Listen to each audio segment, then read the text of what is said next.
What's good, everybody? It's your man's Reggie Black back with another edition of GPI. Welcome, welcome. You know, it's been a long time since the last time I seen y'all. The last time I posted a video was my predictions of the first round, and we're literally on the second round. So I do want to apologize for not. I've been keeping up with the games, but I haven't given you my reactions to the game. So this video will be my reaction to each series and what I predicted wrong and right. And then the next video after this video will be posted will be my second round predictions and talk about the games that have already happened. So expect 2 videos today, or at least in the next 2 days at least. I'm excited to get this started, try to be consistent. I want to apologize. I know I haven't been consistent with y'all. For those that don't know, I am a college student. And you know, with the end of the semester, we talk about projects, finals, exams, you know, different things that you're trying to get the semester done. So I'm excited to try to keep this consistency up. And I do want to apologize in advance because people probably asking, where has he been? He said he's going to be consistent and he hasn't been. So that's pretty much what happened. So let's talk about the first round of the playoffs and what I thought about them. Exciting, man. 2 game 7s, back-to-back weekends in Clippers in Denver and Warriors in Houston. I'm be honest, I had Warriors in 6, but I was wrong. It was Warriors in 7. So I was a game off at least. But I think when you look back at the playoffs, when you talk about the series that, you know, potentially could have went 7 games, I think we knew what 2 series was going to go 7 games. Potentially a third series, but we're going to get to that series because Detroit I won't say pissed me off, but they disappointed me because I thought they could have easily beat them in 6. Like the way it was set up for Detroit, it was like on a silver platter, and it just wasn't. So I was wrong on that prediction. Knicks 1-6. So let's get to that game. This is Knicks in 6, fortitude over Detroit. And I think the surprising thing was Detroit inexperience. It really showed. And you know, this, when you talking about a team like Detroit, I think Detroit is here for the long haul. I think what Detroit did wasn't a fluke. They're going to get back to that promised land of the playoffs. And I think what really hurt Detroit was them not having a consistent second option. Like, it was Cade, and then some nights you might get Tim Hardaway Jr., some nights you was going to get Malik Beasley, some nights you was going to get Tobias Harris, some nights you was going to get a random player to be that second option to Cade, and they just didn't have that. Whereas with the Knicks, you had Brunson. Cat's supposed to be his second option, and Cat scored 30 in 1 game to help win this and made a few big shots. I think it was game 3, game 3, game 4, one of them games. But Brunson was the man. Brunson, for him to be a 5'8" small guard, and him doing what he doing, you got to put some respect. And I knew he wasn't a fluke, but I think this playoff series have shown, oh, Jalen Brunson's the real deal. If you think last year was a fluke, what he did in these playoffs is for real. He's the real deal. He's here to stay. He is a superstar in this business. So credit to Jalen Brunson, and congratulations to him for winning Clutch Player of the Year award. I think I didn't take that in consideration when it came to clutch time with him. I always knew he was clutch, don't get me wrong. It was just I didn't take that into consideration, I guess, and I don't know why. Maybe I was just looking at the season series with Detroit, them winning 3-1, and how the Knicks look so, I wouldn't say awful, but they look so discombobulated heading towards the end of the season that you will automatically think that, dang, Detroit might get them in 6. And I was thinking Detroit might get them in 6 if they stop playing around. And Detroit losing 3 straight home games, didn't win a home game in this series, and New York winning 3 out of 4 on the road, including the game winning by Jalen Brunson on the road. So give New York credit. I'm gonna give New York credit. They deserve to win, and I have nothing else to say. I had Indiana in 6, and I was wrong. But I think it came with a caveat too. I think if Dame didn't get hurt and tore his Achilles, and we probably would have went to 6. And I think Milwaukee in 6. I think I chose either Pacers. No, I think I said Pacers in 7. That's why I did say Pacers in 7, because I thought Milwaukee with a Dame and Giannis, because when they were both playing, they won. They won Game 3. Although Dame struggled, but they won Game 3. And shout out to Gary Trent, man. I know he had that disaster of a Game 5. We would talk about it. But for him to step up Game 3 and Game 5, although Game 5 kind of overshadowed his performance with those turnovers, shout out to Gary Trent. And I think the question is, what's next for the Bucks? Because Dame is out majority of next year, if not all next year. And you've seen that this roster really can't compete. So is Giannis going to demand a trade? I think that the Bucks all season gets interesting in that fashion. And we see what the Bucks go for there. But shout out to Tyrese Halliburton. His dad, that's a whole different story. But he knows better.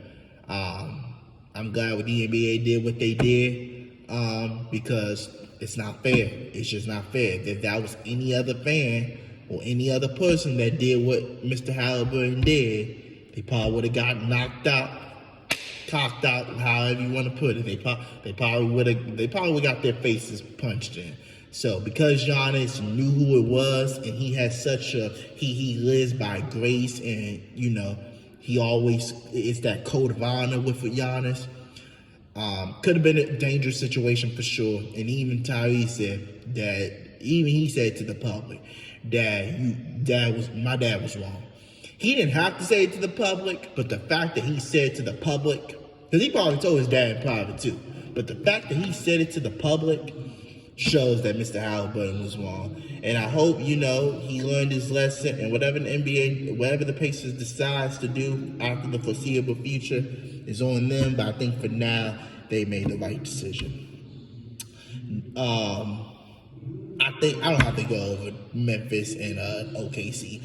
I did in 5, but I literally said Memphis might get one, but I wouldn't be surprised if it was a sweep and I turned out to be right. I'm not even calling myself a genius. I'm just saying I just think like Memphis to me has a big problem, and that big problem is Ja. And the reason Ja is a problem is because as talented as he is, his immaturity overshadows his talent.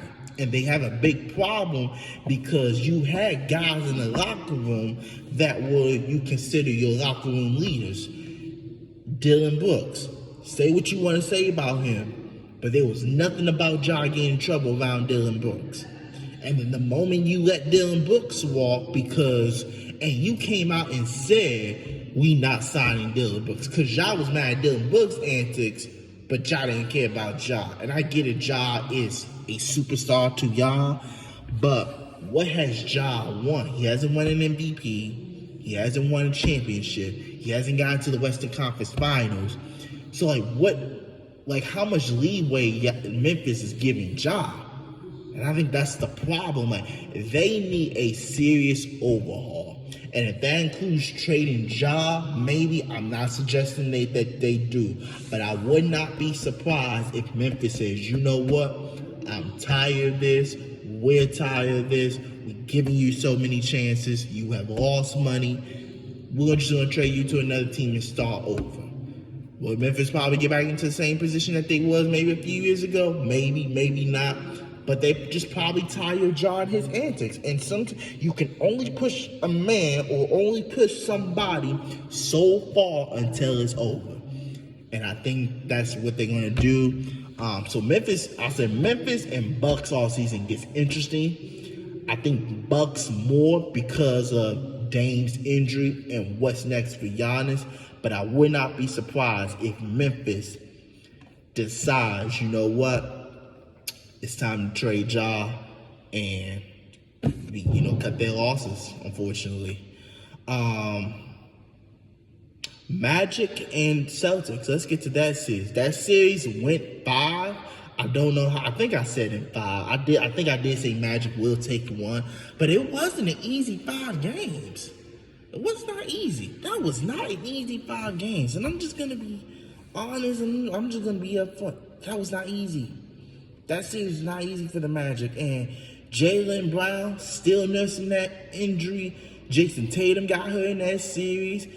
It caused Jrue Holiday to miss the last 3 games of that series. And now they're and even Porzingis, like your starting 5 is so banged up. All 4 of your starting 5 so banged up that they... we won't get to it in the next video, but they blew a 20-point lead and lost against the Knicks. And now they're asking for trouble. But we won't get to that series in the next video after I post this. But yeah, it's like, dang. So, unfortunately, Magic gave them a run for their money, but Magic's offense is so putrid. They, besides Paolo and Franz, who else they got? It was supposed to be Jalen Suggs, but I think Jalen Suggs was nursing an injury, and he was out indefinitely at the time.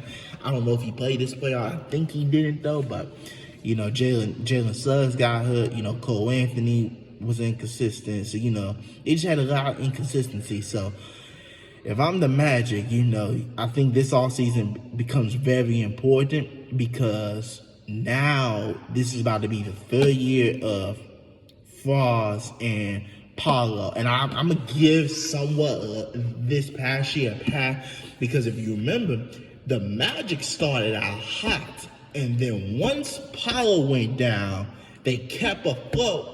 But then Franz went down in the middle of Paolo being down, and then the Magic just wasn't the same team after that. Yeah, they got both of them back, but nothing just hit the same. So, it's sad, but, that's the reality. The Magic team was dealt with injuries. They're the same. This is the same Magic team that broke the Cavs' 29-game win streak in their home floor. On their home floor. Not on the Cavaliers' home floor.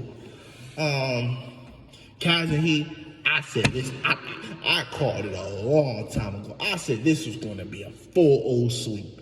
And my man's, he's a Heat fan, shout out to him, he thought the Cavs were going to get one. I told him, bro, the Cavs are just whooping the Heat 4-0 easily. And I told him, Miami Heat, Sunset Beach, take the dogs off the leash.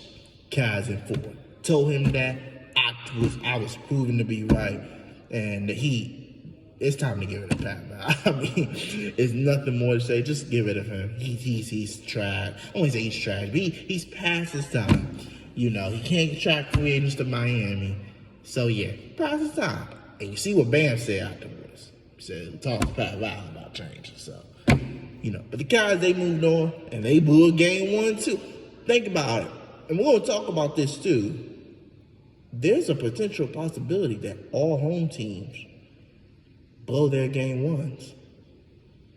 If the Warriors win tonight, I don't think they're going to win tonight, but if the Warriors win tonight, all home teams blow their game 1. And it's crazy to think about that. Now, let's get to I think there's one more series I forgot. No, I think I talked about Bucks in there. So let's get to the West. I did talk about OKC, man. So let's get to the 2 Game 7s, because I did talk about Minnesota. That's right, Minnesota and Lakers. I had Lakers in 7. I'm gonna be honest. I wasn't going to do no Lakers in 5. No, I wasn't doing no Lakers. As soon as I seen that matchup with Minnesota, I said nope. this is going at least 7 to me. And I think the Lakers winning 7. Boy, was I wrong. Lord have mercy. Minnesota dominated that series, literally. It should have been a ball sweep, but Minnesota dominated. And gentlemen sweep them 4-1. So, how do I feel about that? Yeah, I think it's time for LeBron to leave the Lakers and give the keys to Luka and build around Luka. That's pretty much all I can say about that. Not that LeBron is a bad teammate or nothing, but it's just his presence over the years have not helped the Lakers. And it's like, you can't be a Lake like, dawg. You've been with the Lakers for 8 years, and you only got 1 championship, and that 1 championship came off the year that only half of the teams were allowed to make them. Only half the teams were allowed in the bubble. So it's like, I get it, but you know, it's sad that we had thought about this, but that's what it comes to. Excuse me to take my do-rag on. My hair was getting a little tight, but hey, yeah, I'm shocked that it went 5 games on. I thought the Lakers had a little bit more fight, but I think what I found out too, JJ Redick is the most stubborn coach in the NBA. There's no ifs, ands, or buts. He is stubborn. And when you are a stubborn coach, you will get out-coached. And that's why I learned with JJ, and JJ just didn't trust nobody. Like for game 4, you play all your starters 24 minutes in the second half. No breaks. Except for timeouts, but no breaks. And I get LeBron is 40, but you can't let your 40-year-old for 2 minutes? All he needs is 2 minutes of rest. That's it. 2 minutes. And you didn't even do that. So, yes, JJ got stubborn, and it cost him a victory. And now, people looking at JJ differently today because, we can't blame Darvin Ham because Darvin Ham had, in his first year, went to the Western Conference Finals. Yeah. And people want to blame Darvin Ham, and I'm saying this, bro, that was the closest 4-0 sweep that I could remember in modern history. Modern history, the closest.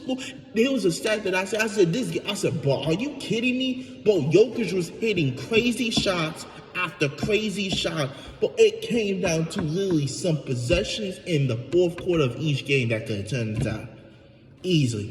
And Nuggets just outsmarted them in the fourth quarter. It was crazy. But yeah. Oh, yeah. But I was shocked that Minnesota beat them the way they beat them. But credit Minnesota. They have looked good. I'm be honest. I still don't trust Julius Randle or Rudy Gobert. And I know they did good this series. I still don't trust them. And my man, who's a Heat fan, also likes Minnesota. He's not a fan, but he likes Minnesota's potential. And I don't trust Julius Randle or Rudy Gobert. I just don't. Until they can show me consistently they can use something in the playoffs. Yeah, Rudy Gobert was averaging 3 points until the last game that they won, and he had 24 rebounds. I was done after that. Really? Okay. I'm done. And Minnesota's riding high too. So, but let's get to the games everybody want to talk about. Warriors, Rockets, Clippers, Nuggets. Let's talk about Clippers, Nuggets. I don't know who I had, but I did say this could either go 6 or 7. I think I said 7, but I might have said 6. Correct me if I'm wrong on that. And I had a toss-up. I did not know which team to choose. I think I chose Clippers in 6 because for me, Denver just fired their head coach at the time, and I did not know how they were going to respond. But now looking back on it, maybe they were right. Maybe firing Mike Malone was the best decision for them as a collective group because maybe, and that's what happened with coaches sometimes. Sometimes when you've been with a coach for so long, and that's why I've been advocating for Steve Kerr to be fired. It's not that I don't think he's a bad coach overall. It's not that I don't think he can't coach. It's just the message is just stale. It's stale.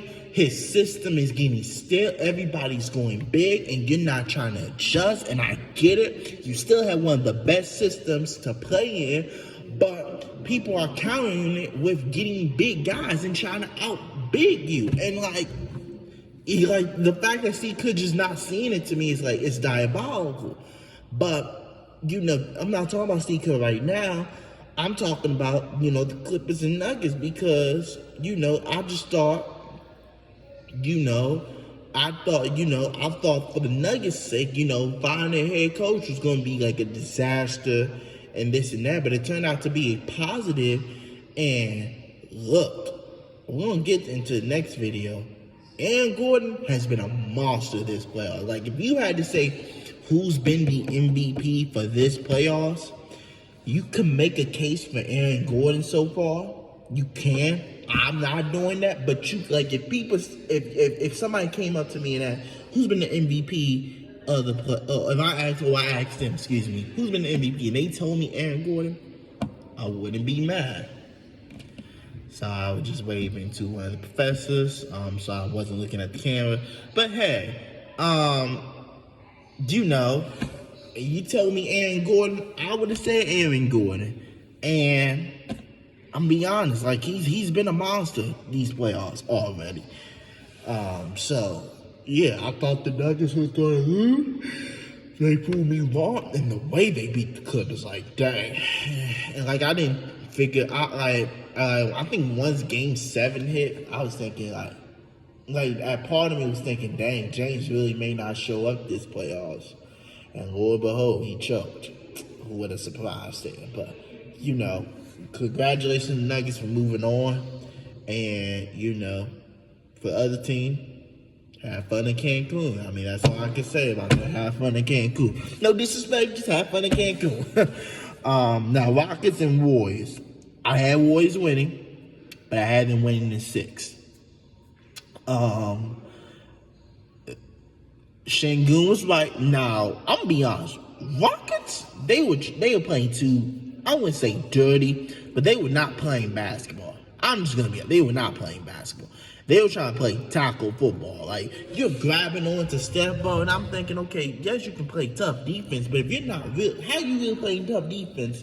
By grabbing, holding. And I get it, they were trying to follow the refs' rules, but I like what the Warriors did in Game 7. They say, you know what? We've been here before. They really haven't. And this is where everybody wants the Game 7 in their building until it's really time to play for it. And when they try, you better not ask for no Game 7. You better not ask for no Game 7. It's that simple. You better not ask for a Game 7 in your building, and you choked. And that's what the Rockets did. They choked. It's that simple. They wasn't ready for the moment. And Golden State was. They had their lowest turnover of that series with 7 in a Game 7, and you being on the road. Game 7 tells you a lot. And what it told me about the Warriors is experience matters. When you're in the playoffs, experience matters. And one team that has plenty of experience was ready, and another team that had no experience and a bunch of young guys playing along with a vet or a couple on their squad did it. And what happened? The experienced team won. Now, if I'm the Warriors, I'm not happy because now you're supposed to close out in 6. You didn't do that. So you had to close it out in 7. And then you lost a couple of days of rest. Now, maybe that helps you because it helped them. But look at what OKC, which you're going to talk about in the next video. OKC had probably like a week and a half off. Maybe close to a week and a half. Almost 2 weeks off. So, and they were good until they really wasn't good. So, for the Warriors, it could help them in Minnesota. But for Minnesota, they probably licking at their chops a little bit. We got the Warriors at home. We going back home. They probably rubbing their hands together like, we got this in the bag tonight. So for a surprise, I won't be surprised if Golden State lose Game 1. I think I had them losing Game 1. they get dominated and they focus on game 2. But this is gonna be a good series. I'm gonna give my predictions and preview on that one in the next video. But I think there it is. I think that was my first round, of the playoffs and what I thought about them. And I'm excited for round 2. Round 2 is shaping up to be maybe the best round 2 of all time. Maybe. I'm not saying that yet. Maybe. But I'm not even gonna say that. But I appreciate y'all for joining me on another edition of GPI with your man's RB, Reggie Black. And, come back for the next video where we're going to discuss round 2 of the playoffs, my preview and predictions video, and then we're going to talk about the games that have already happened and preview what's going to happen tonight to conclude at least game 1s of the second round of the playoffs. I'm out. Like, share, comment, subscribe if you're brand new. And I'm out. Deuces.